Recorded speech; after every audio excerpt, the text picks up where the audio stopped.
Good evening friends, कैसे हैं आप लोग। आशा करता हूँ अच्छे होंगे। तो हम पढ़ रहे थे थिंक एंड ग्रो रिच, जिसके लेखक हैं नेपोलियन हिल। दोस्तों हम दूसरे चैप्टर पे पहुँच चुके थे, जिसका शीर्षक है इच्छा, सभी उपलब्धियों का प्रारंभिक बिंदु। यहाँ पे हमने इसको आधा कर लिया था, तो आज शुरू करते हैं। यह निश्चित इच्छा शक्ति का एक उल्लेखनीय उदाहरण है। बंस ने अपने लक्ष्य को जीता क्योंकि वे और जो कुछ भी चाहते थे उनकी तुलना में उनका श्री एडिसन का व्यापार साझेदार बनने की इच्छा अधिक था। निश्चित इच्छा शक्ति का उल्लेखनीय उदाहरण यहाँ पे दिया गया है। बंस अपने लक्ष्य को क्यों जीता? क्योंकि उनकी जो सारी इच्छाएं भी थी वो उनसे ऊपर नहीं थी, कि जो उनका एडिसन के साझेदार बनने की जो इच्छा थी वो सबसे प्रबल इच्छा थी उनकी। इसके अलावा जो उनकी इच्छाएं थी ये सब इसके नीचे आती थी। सबसे प्रबल इच्छा को उन्होंने सबसे ऊपर रखा था। उन्होंने एक योजना बनाई जिसके द्वारा उस उद्देश्य को प्राप्त करना था। उन्होंने एक योजना बनाई जिसके द्वारा इस उद्देश्य को प्राप्त करना था, लेकिन उन्होंने अपने पीछे के सभी पुलों को जला दिया। लेकिन जितने भी पुल उन्होंने पीछे छोड़े, मतलब जितने भी आइडियाज़, जितने भी वो थे ब्रिजेज़ उन्होंने बनाए थे अपने विचारों से, उन सबको जला दिया। वे अपनी इच्छा से खड़े थे, वे अपनी इच्छा शक्ति से खड़े थे, जब तक कि यह उनके जीवन का एक हावी जुनून और अंत में एक तथ्य न बन गया। और जब तक कि उनके ये जीवन का एक हावी जुनून न बन गया हो उनके जीवन का, और एक तथ्य न बन गया हो अंत में जाकर। जब वे ऑरेंज गए, उन्होंने खुद से यह नहीं कहा कि मैं एडिसन को अपने लिए एक सुविधाजनक नौकरी देने के लिए प्रेरित करने की कोशिश करूँगा। जब वे ऑरेंज न्यू जर्सी गए तो उन्होंने खुद से यह नहीं कहा कि मैं एडिसन को अपने लिए एक सुविधाजनक नौकरी के लिए तैयार करूँगा, उनको अपने लिए एक सुविधाजनक नौकरी पाने के लिए एक योजना बनाऊँगा। उन्होंने ये नहीं कहा। उन्होंने कहा मैं एडिसन से मिलूँगा और उन्हें नोटिस दूँगा कि मैं उनके साथ व्यवसाय करने के लिए आया हूँ। उन्होंने ये सोचा, मैं जाऊँगा और एडिसन से मिलूँगा और एडिसन से कहूँगा कि मैं उनके साथ उनका व्यापार में साझेदार बनने के लिए आया हूँ। उन्होंने ऐसा नहीं किया। मैं कुछ महीनों वहाँ काम करूँगा और यदि मुझे कोई प्रोत्साहन नहीं मिलता तो मैं उसे छोड़ दूँगा और कहीं दूसरी जगह नौकरी ढूँढूँगा। उन्होंने कहा था मैं कहीं भी शुरू कर दूँगा, मैं वह कुछ भी करूँगा जो एडिसन मुझे करने के लिए कहेंगे, लेकिन अंततः मैं उनका साझेदार बन जाऊँगा। उन्होंने ऐसा नहीं कहा। जैसे ये कह सकते हैं कि ऐसा भी बोल सकते हैं कि मैं कुछ महीनों वहाँ काम करूँगा और यदि मुझे कोई प्रोत्साहन नहीं मिलता तो मैं उसे छोड़ दूँगा और कहीं दूसरी जगह नौकरी कर लूँगा, ऐसे भी बोल सकते थे। लेकिन उन्होंने ऐसा नहीं बोला। उन्होंने क्या बोला? मैं कहीं भी शुरू कर दूँगा, मैं वह कुछ भी करूँगा जो एडिसन मुझे करने के लिए कहेंगे, लेकिन अंततः मैं उनका साझेदार बन के रहूँगा, का कहना ये था। उन्होंने ऐसा नहीं कहा। अब दूसरी बार एक और लाइनें बोल रहे हैं कि वो ऐसे भी कह सकते थे, एडिसन के संगठन में जो पाना चाहता हूँ उसमें असफल होने की स्थिति में मैं एक और अवसर के लिए अपनी आंखें खुली रखूँगा। उन्होंने ऐसा भी बोल सकते थे, लेकिन उन्होंने ऐसा नहीं कहा। उन्होंने कहा इस दुनिया में बस एक ही चीज़ जिसे पाना मैंने निर्धारित किया है और वह थॉमस ए एडिसन के साथ एक व्यापार साझेदारी है। उन्होंने बस यही लाइन बोली अपने आप से कि यार जो भी मेरे लिए इस दुनिया में सबसे ज़्यादा इम्पोर्टेंट है, जो भी सबसे ज़्यादा महत्वपूर्ण, वो है थॉमस ए एडिसन का एक व्यापारिक साझेदार बनना। मैं अपने पीछे लौटने के सभी पुलों को जला दूंगा। जितने भी मेरे पुराने रास्ते हैं, मन जहाँ सोच रहा है कि मैं दोबारा से उनको रिस्टार्ट कर सकता हूँ, मैं वो सब चीज़ें जला दूंगा और अपने पूरे भविष्य को जो मैं चाहता हूँ उसे पाने की अपनी क्षमता को दांव पर लगा दूंगा। और जो भी मैं भविष्य में पाना चाहता हूँ, अपनी सारी क्षमताओं का पूर्ण उपयोग करूँगा और सब कुछ उस चीज़ के लिए अपना दांव पे लगा दूँगा। ये उनका कहना। उन्होंने अपने पीछे हटने का कोई संभव तरीका नहीं छोड़ा था।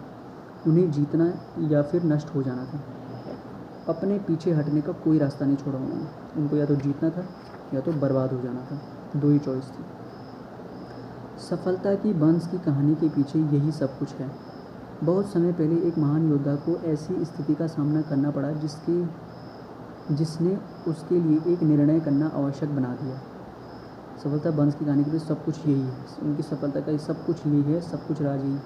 बहुत समय पहले एक महान योद्धा की एक ऐसी स्थिति का सामना करना पड़ा था। एक महान योद्धा हुए थे जिनको सेम ऐसी स्थिति का सामना करना पड़ा था, जिसने उसके लिए एक निर्णय करना आवश्यक था। एक निर्णय करना बहुत ज़रूरी कर लिया कि या तो ये, पक्ष लेना बहुत ज़रूरी कर लिया। जो युद्ध के मैदान में उसकी सफलता सुनिश्चित करता था, जो युद्ध के मैदान में उनकी सफलता को सुनिश्चित करता था, जो चीज़, उस चीज़ के लिए उनको चुनना बहुत आवश्यक था। वह अपनी सेनाओं को एक ऐसे शक्तिशाली दुश्मन के खिलाफ भेजने जा रहा था जिसके सैनिकों की संख्या अपने से कई अधिक थी। वो अपने सैनिकों को ऐसे शक्तिशाली दुश्मन के खिलाफ लड़ने के लिए भेज रहा था सामने, जिसकी संख्या उनसे कई ज़्यादा थी। कई ज़्यादा सैनिक उसके पास थे, उससे कई ज़्यादा। उसने अपने सैनिकों को नाव में सवार किया, अपने नाव में सवार किया सैनिकों को उसने, दुश्मन के देश के लिए रवाना हुआ और दुश्मन के देश के लिए रवाना हो गई। सैनिकों और उपकरणों को उतारा। जब वो किनारे पे पहुंच गए, उसके बाद उन्हें लेकर आने वाली नावों को जलाने का आदेश दे दिया, और जो वापस जाने वाली नावें थी वो जला दी, ताकि हमारे पास रास्ता ही न रहे वापस जाने का। पहली लड़ाई से पहले अपने सैनिकों को संबोधित करते हुए उसने कहा, अब जो पहली लड़ाई थी उससे पहले अपने सैनिकों को संबोधित करते हुए उसने कहा, आप नौकाओं से उठते हुए धुएं को देख रहे हैं। आप जो नौकाओं से उठता हुआ धुआं है, जो नौकाएं हमने अभी भी जलाई हैं, जिनमें बैठकर हम आए हैं इस साइड, उनसे उठते हुए धुएं को देख रहे हैं। इसका मतलब है कि जब तक हम जीत नहीं जाते, हम इन तटों को जीवित रहते हुए नहीं छोड़ सकते। कि जब तक हम जिंदा हैं और जब तक हम जीत नहीं जाते, हम इन तटों को नहीं छोड़ सकते, जीते जी तो कभी नहीं। हमारे पास अब कोई विकल्प नहीं है, अब उनके पास कोई रास्ता नहीं है। अब या तो हम जीतेंगे या नष्ट हो जाएंगे, या तो वो जीतेंगे या तो नष्ट हो जाएंगे, क्योंकि अब नौकाओं तो जला दी, वापस जा नहीं सकते। और वे जीत गए, और ये सच बात है कि वे जीत गए। हर आदमी जो किसी भी उपक्रम में जीतता है, अपने जहाज़ों को जलाने के लिए तैयार होता है और पीछे हटने के सभी स्रोतों को काट देता है। जो भी आदमी जीतने के उपक्रम में होता है, वो नौकाओं को जलाने जैसा ही होता है, और वो पीछे हटने के सारे मार्ग अपने जला देता है। केवल ऐसा करके ही कोई मन की उस अवस्था को बनाए रखने के बारे में सुनिश्चित हो सकता है जिसे सफलता के लिए आवश्यक जीतने की एक जलती हुई इच्छा के रूप में जाना जाता है। केवल ऐसा करने से ही एक मनुष्य अपने एक माइंडसेट को सेट कर सकता है, एक माइंडसेट को पा सकता है, एक ऐसे माइंडसेट को जो जीतने के लिए पूरा तैयार है, और जिसे सफलता की आवश्यक जीतने की जलती हुई इच्छा के रूप में जाना जाता है। एक ज्वलंत ऊर्जा, ज्वलंत इच्छा के रूप में जिसे जाना जाता है। केवल वही इंसान ऐसा कर सकता है। शिकागो में एक बड़ी आग लगने के बाद की सुबह व्यापारियों का एक समूह अपनी दुकानों से उठते हुए धुएं को देखते हुए स्टेट स्ट्रीट पर खड़ा था। शिकागो में कहीं एक दुकानों में शायद आग लग गई थी, तो सारे व्यापारी जिनकी दुकानें जल गई, वो सुबह सुबह खड़े होकर अपनी दुकानों से उठते हुए धुएं को देख रहे थे। खड़े होकर वे यह तय करने के लिए क्या पुनर्निर्माण करने की कोशिश करेंगे या शिकागो छोड़ देंगे और देश के एक और और देश के एक और अधिक आशाजनक हिस्से में शुरुआत करेंगे। वे एक सम्मेलन में गए। अब वो देख रहे थे कि यार नई शुरुआत करें या शिकागो में ही रहें या शहर छोड़ के चले जाएं। तो ऐसा करने के लिए उन्होंने एक सम्मेलन आयोजित किया। एक को छोड़कर वे सभी शिकागो छोड़ने के निर्णय पर पहुंचे, और सम्मेलन में उन्होंने क्या फैसला किया कि जो अभी हम शिकागो छोड़ देंगे, सारे के सारे, एक को छोड़कर, केवल एक व्यक्ति को छोड़कर। वह व्यापारी जिसने वहीं रहने और पुनर्निर्माण करने का फैसला किया था, जो व्यापारी जिसने वहाँ से छोड़ने का इरादा नहीं किया और जिसने दोबारा से रीस्टार्ट करने का शुरू किया अपने बिजनेस को, अपने जो बिजनेस को दोबारा शुरू करने की निर्माण करने का जिसने फैसला किया था, अपनी दुकान के अवशेष की तरफ उंगली से इशारा किया और कहा, अपनी दुकान की तरफ उसने इशारा करा, जो जलती हुई दुकान थी उसकी इशारा करा और कहा, सज्जनों, उस स्थान पर मैं दुनिया की सबसे बड़ी दुकान का निर्माण करूंगा। जो सम्मेलन में जो सभी उसके जो सम्मेलन में बाकी सदस्य थे जो शिकागो छोड़ने की बात कर रहे थे, उनकी तरफ उसने उंगली करके कहा और कहा कि जो दोस्तों आप वो दुकान देख रहे हैं जो जलती हुई, वहाँ पे मैं दुनिया की सबसे बड़ी दुकान का निर्माण करूँगा। ऐसा उसने कहा वहाँ पर। मुझे कोई फ़र्क नहीं पड़ता कि यह कितनी बार जल जाती है। उसने कहा मेरे को कोई फ़र्क नहीं पड़ता कि वो दुकान कितनी बार जल गई, मैं वहाँ पर दुनिया की सबसे बड़ी दुकान का निर्माण करके रहूँगा। यह 50 से अधिक साल पहले हुआ था। ये 50 साल बैठ गई इस बात को, दुकान बन गई थी। यह आज भी वहाँ खड़ी है और आज भी वो वहाँ खड़ी है। मन की उस अवस्था की शक्ति के एक विशाल स्मारक के रूप में, मन की एक शक्ति के विशाल स्मारक के रूप में वहाँ खड़ी है वो चीज़, जिसे एक दहकती हुई इच्छा के रूप में जाना जाता है, जिसको एक दहकती हुई इच्छा, जिसको एक ज्वलंत इच्छा के रूप में जाना जाता है। मार्शल फील्ड के लिए करने में आसान थे, वास्तव में वही होता है जो उसके साथी व्यापारियों ने किया। मार्शल फील्ड के लिए करने में आसान, वास्तव में वही होता है जो सभी व्यापारियों ने किया था। मार्शल फील्ड के लिए भी सबसे आसान रास्ता यही होता है, जो बाकी सम्मेलन में बाकी सदस्यों ने फैसला लिया शिकागो छोड़ने का, तो ये इजी होता है, जो उसके साथी व्यापारियों ने किया। जब जाना मुश्किल था और भविष्य निराशाजनक दिख रहा था, तो वे वहाँ से चले गए। जब उनको दिख रहा था कि यार अब तो कुछ ही नहीं हो सकता यहाँ पे, तो वे सारे फैसला करके वहाँ से निकल गए। जहाँ जाना आसान लग रहा था, और जहाँ जाना आसान लग रहा था वहाँ खिसक गए, वहाँ निकल गए। मार्शल फील्ड और अन्य व्यापारियों के बीच इस अंतर को अच्छी तरह से चिन्हित कर लें। अच्छा दोस्तों, मार्शल फील्ड उस सदस्य का नाम था जिसने वहाँ पे दुकान पे इशारा करके वो बात कही थी, उसका नाम मार्शल फील्ड था। तो मार्शल फील्ड और अन्य व्यापारियों में क्या अंतर था, उस चीज़ को आप अच्छी तरह चिन्हित कर लें कि क्या अंतर था उनमें, क्योंकि यही एक अंतर है जो एडविन सी बर्न्स को एडिसन के संगठन में काम करने वाले अन्य हजारों युवक से अलग करता था। और यही वो खासियत थी कि जो बर्न्स को अन्य कारीगरों से अलग करती थी एडिसन के साथ साझेदारी करने के लिए, उनके व्यक्तित्व में वो अलग चीज़ दिखती थी। यही वह अंतर है जो व्यावहारिक रूप से उन सभी को जो सफल होते हैं उन लोगों से अलग करता है जो असफल होते हैं।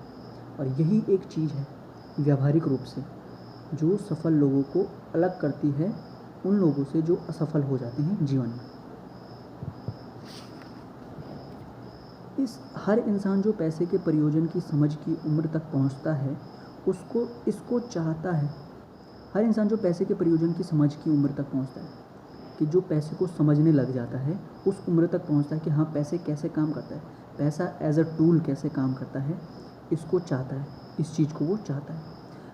कामना धन नहीं लाएगी, बल्कि मन की एक अवस्था के साथ धन की कामना जब एक जुनून बन जाती है, तब निश्चित तरीके की योजना बनाना और धन प्राप्त करने के साधन और उन योजनाओं को ऐसी दृढ़ता के साथ समर्थन जो विफलता को नहीं जानता है, धन लाएगा।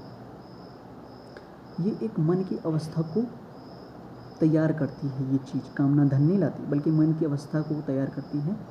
धन की कामना को एक जुनून बन जाती है, एक जुनून के रूप में उसको तैयार करती है। जब निश्चित तरीके की योजना बनाना और धन प्राप्त करने के साधन और उन योजनाओं को ऐसी दृढ़ता के साथ समर्थन जो विफलता को नहीं पहचानता है, यही चीज़ जो है धन लाती है। ये पूरा एक पैटर्न है जो धन को आकर्षित करने का एक ब्लूप्रिंट है। वह विधि जिसके द्वारा धन की इच्छा को इसके वित्तीय समतुल्य में परिवर्तित किया जा सकता है, 6 निश्चित व्यावहारिक कदमों से गठित होती है। वह विधि जिसके द्वारा धन की इच्छा को, जो धन की इच्छा होती है, किस विधि के द्वारा, वित्तीय समतुल्य में परिवर्तित किया जाता है। वित्तीय समतुल्य मतलब समतुल्य करना किसी चीज़ को, वित्तीय रूप से, आर्थिक रूप से किसी चीज़ को समतुल्य करना 6 निश्चित व्यावहारिक कदमों से गठित होती है। 6 निश्चित पैटर्न दिए गए हैं यहाँ पे लेखक के द्वारा, उनके द्वारा ये चीज़ गठित होती है। अर्थात पहला पॉइंट है, आप अपने मन में इच्छित पैसे की सटीक मात्रा तय करें। आप अपने माइंड में तय करें कि आपको कितना रुपया चाहिए, एक सटीक मात्रा, एक निश्चित अमाउंट, जैसे 1 लाख रुपये एग्जाम्पल के तौर पे। और अब वो कह रहे हैं मैं बहुत पैसा चाहता हूँ, ऐसा आप कहें अपने मन में, मैं बहुत पैसा चाहता हूँ। केवल यह कहना ही पर्याप्त नहीं है, और केवल ये कहना भी पर्याप्त नहीं है कि मैं बहुत पैसा चाहता हूँ, ये कहना भी पर्याप्त नहीं है। केवल इसे राशि के रूप में निश्चित करें, इसको एक अमाउंट के रूप में फिक्स करें। आप कितना अमाउंट आपको चाहिए, ब्रैकेट में है। निश्चितता का एक मनोवैज्ञानिक कारण है जो बाद में एक अध्याय में वर्णित किया जाता है। जो निश्चितता का एक वैज्ञानिक रूप से एक मनोवैज्ञानिक कारण है इस चीज़ को करने का, अपने माइंड में एक फ़िक्स अमाउंट बनाने का, जो हम बाद के अध्याय में अभी वर्णित किया गया है लेखक के द्वारा। अभी आगे उस चीज़ को आपको बताएंगे। दूसरा पॉइंट है, आप इच्छित पैसे के बदले में वास्तव में क्या देने का इरादा रखते हैं। आप जो आपने अमाउंट फिक्स करा है अपने माइंड में, उसके बदले में आप क्या इरादा रखते हैं देने का, क्या कर सकते हैं उस अमाउंट के लिए, आप यह निर्धारित करें। ये आपको फिक्स करना है। और ब्रैकेट में है, कुछ नहीं से कुछ अच्छा जैसी कोई वास्तविकता नहीं है। ये लाइन आप भूल जाइए कि कुछ नहीं से कुछ अच्छा, ये कोई वास्तविकता नहीं होती। इस चीज़ को आप न मानें। तीसरा पॉइंट है, एक निश्चित तारीख निर्धारित करें। एक निश्चित तारीख को निर्धारित करें जब आप इच्छित पैसा पाने का इरादा रखते हैं। जब आप इच्छित पैसा पाने का इरादा रखते हैं, माना मैंने सोचा कि मुझे 1 लाख रुपए चाहिए 2025 तक, और इस स्थिति को, और मैं ये भी फिक्स करूँगा अपने माइंड कि मैं उस 1 लाख की अमाउंट के लिए अपने द्वारा क्या एफर्ट करूँगा, वो भी मैं फिक्स करूँगा अपने माइंड में। और एक निश्चित तिथि को फिक्स करूँगा कि मुझे इतने दिन तक, इतनी तारीख तक मुझे 1 लाख रुपए चाहिए अपने अकाउंट में। अपनी इच्छा क्रियान्वित करने की एक निश्चित योजना बनाएं और एक बार में शुरू कर दें। चौथा पॉइंट है, अपनी इच्छा क्रियान्वित करने की एक निश्चित योजना बनाएं। अब जो आपकी योजना है उसको, मतलब वर्क, उसको पैटर्न में लाने के लिए, उसको काम में लाने के लिए एक निश्चित योजना बनाएं, एक प्लान बनाएं आप, और एक बार में शुरू कर दें, और एक बार में उसको शुरू कर दें, स्टार्ट कर दें उस चीज़ को। चाहे आप इस योजना को कार्यवाही में डाल लेने को तैयार हों या ना हो, चाहे आप इसको कार्यवाही में डालने के लिए तैयार हों या ना हो, बस आप इसको स्टार्ट कर दीजिए। पाँचवां पॉइंट है, आप पैसे की जो राशि प्राप्त करना चाहते हैं उसका एक संक्षिप्त बयान स्पष्ट रूप से लिखें। अब आपको लिखना है जितना पैसा आपको जितना अमाउंट आपने फिक्स करा है कि मुझे इतना अमाउंट चाहिए, उसको आप एक संक्षिप्त बयान के रूप में स्पष्ट लिखें कि हाँ, ये इतना रुपया चाहिए मुझे इतनी डेट तक, और ये करने के लिए मैं तैयार हूँ इस पैसे के लिए। इसके अधिग्रहण की समय सीमा को नाम दें। इसकी एक लिमिट बना दें आप, टाइम लिमिट, कि अब तक इस लिमिट तक मुझे कोई पैसा चाहिए। पैसे के बदले में देने के लिए आपका इरादा क्या है, और जो मैं कह रहा हूँ आपको कि क्या आप कर सकते हैं पैसों को प्राप्त करने के लिए, वो भी लिखें, बताएं, और उस योजना को स्पष्ट रूप से वर्णन करें, और उस योजना को भी स्पष्ट रूप से बताएं आप कि मैं इसके लिए क्या क्या करूँगा, जिसके माध्यम से आप इसे जमा करना चाहते हैं, जिसके थ्रू आप इस पैसों को जमा करना चाहते हैं। उस योजना को आपको डिटेल में एक पेज में लिखना है।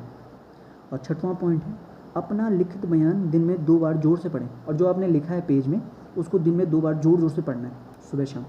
जैसे दवाई खाते हैं ना सुबह शाम, वैसे ही आपको 2 बार वो सुबह शाम जोर से पढ़ना है कि हाँ, मैंने इतना अमाउंट इतनी डेट तक चाहिए मुझे अपने अकाउंट में, और इतनी इसकी लिमिट है, टाइम लिमिट है, इससे पहले मुझे चाहिए, और ये मैं इस पैसों को पाने के लिए करूँगा, ये मेरा इरादा है इस पैसों को पाने के लिए, ये इन पॉइंट्स को मुझे अचीव करना है। और ये योजना आप एक पेज में लिख लीजिए और उसको दिन में 2 बार जोर से पढ़िए। एक बार रात को सोने से ठीक सोने से पहले, और एक बार सुबह जागने के बाद, और एक बार सुबह जागने के बाद, 2 टाइम पे आपको ऐसा करना है, जैसे दवाई खाते हैं वैसे।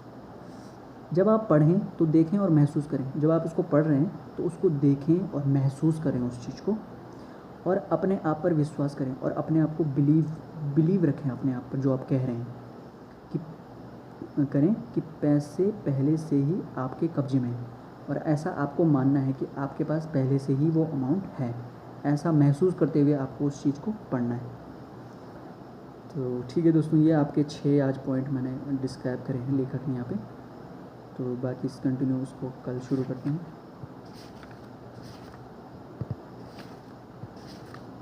आशा करता हूँ आज का सेशन आपको पसंद आया होगा। तो thank you so much, good night.